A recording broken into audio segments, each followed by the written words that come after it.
Kanalımdan ve mutfağımdan herkese merhabalar. Bayat keklerle yapabileceğiniz harika pratik bir tarif ile geldim. Tarifimiz için 4 adet rendelenmiş elmayı tavaya aldım. 1 su bardağı toz şeker ile pişirmeye bırakıyorum. Evet, elmaları ara sıra karıştırarak pişirelim. Beni hangi ülkeden veya şehirden izliyorsunuz merak ediyorum. Yorum kısmına bildirirseniz sevinirim. Evet, elmalı harcım hazır. Hafif sulu kalması önemlidir. Altını kapatalım. Evde bayatlamış keklerim var. Mutfak robotunun içine alıyorum. Un haline gelene kadar çekelim.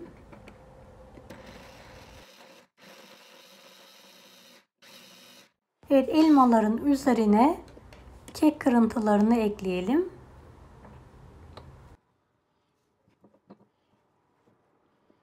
Evet, kalan kekleri de un haline getiriyorum.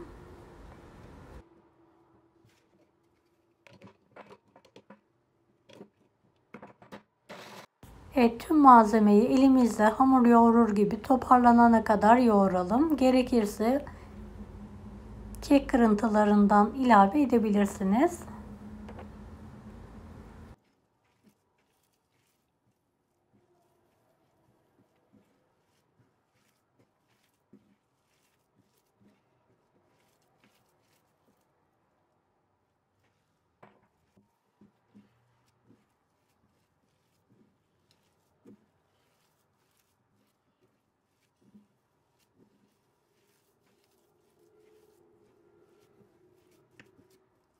Evet, artık hazır. Ceviz büyüklüğünde parça kopartıyorum ve yuvarlıyorum.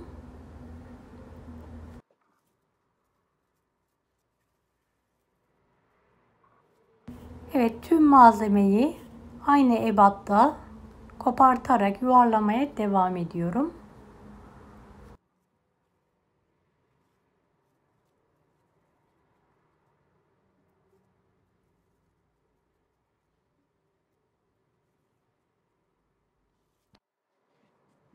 Evet, son elmalı topumu da hazırladıktan sonra dinlenmeye bırakıyorum. Yarım su bardağı toz şeker, yarım paket kakao,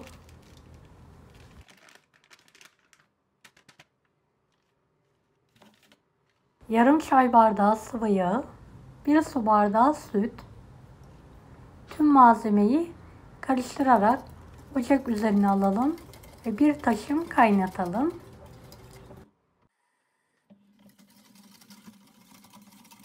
Evet, kaynadı. Altını hemen kapatıyorum. Elma toplağının üzerine hazırladığım çikolata sosunu gezdiriyorum.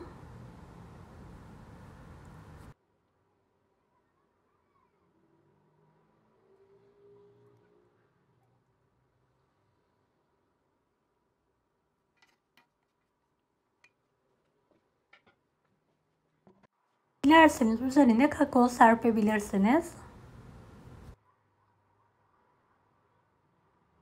Kolay tatlımız hazır. Mutlaka deneyin.